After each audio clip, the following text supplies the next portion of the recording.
When in your life did you decide that you wanted to help people with their individual problems? I don't know if it was ever a decision, but I think that in my life, I went through a lot of changes being working class and trying to get into school. And I knew that it was really important to work with people who had trouble getting into school. And so one of my greatest jobs is when I was in the Creative Arts Intervention Program in Dorchester and Roxbury. And I worked with kids that got into trouble. And the kids that had learning disabilities or just got into trouble in school, and used the arts to work with them. That program became very, very big and very powerful, and so I did that for many years. So I always worked around the arts in some level, and people who wanted to change their lives, even young people in elementary school. When did you want to become part of a school organization which helped young minds with learning disabilities? About 22 years ago, I went for an interview for this job.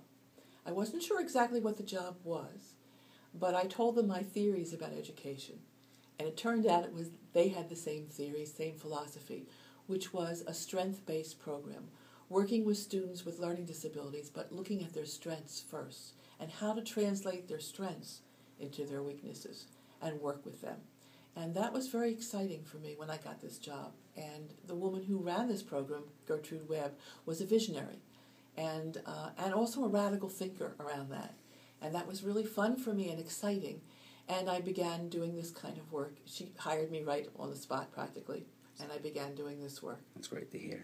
And the most interesting thing is she hired me because I got my job teaching creative art to students. She was also in the schools, and I got it over her. She wanted to see who I was. That's awesome. That's a small world, right? Yeah, I know, very small.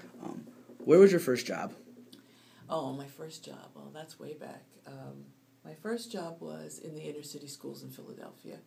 Oh, my first job was a probation officer. Probation officer. Yes, that was my first job, and I did that for about 2 years. 2 years.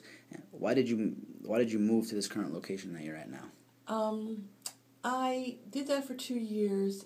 At that time, and we're talking late 60s, early 70s, Okay. At that time, they didn't like the idea that I had groups. Oh, okay. I really felt it helped the girls who had trouble to be in groups. So I decided that I was going to travel. And then I came to Boston. Actually, to tell the truth, I came to Boston because I had a boyfriend in Boston, Okay. believe it or not. And that's why I came, and then I got involved in the community here. Well, we're lucky to have you here. Thank you, Jay. What is important about your work for you? The most exciting thing about this work is that it's sort of like playwriting. It's playwriting. If I write a play and I know what I'm going to say, it's very boring. And so playwriting is very character-driven for me. This job is very student-driven, like it's character-driven. That I can't have an agenda. I have to really see who my student is. I really have to listen to their story and really have to understand their story in order to help them. And that's what makes it a circle. And that's what makes it exciting. And that's what makes it, I never know what's going to happen, what a student's going to bring. I mean, he has a bunch of things, and I know what they are, ADD and, dyslexia, but that's not who that student is. And when as we learn who each other are, and as I learn who that student is, that's what makes this work so exciting. Well, it seems like you're very into your work. I am. That's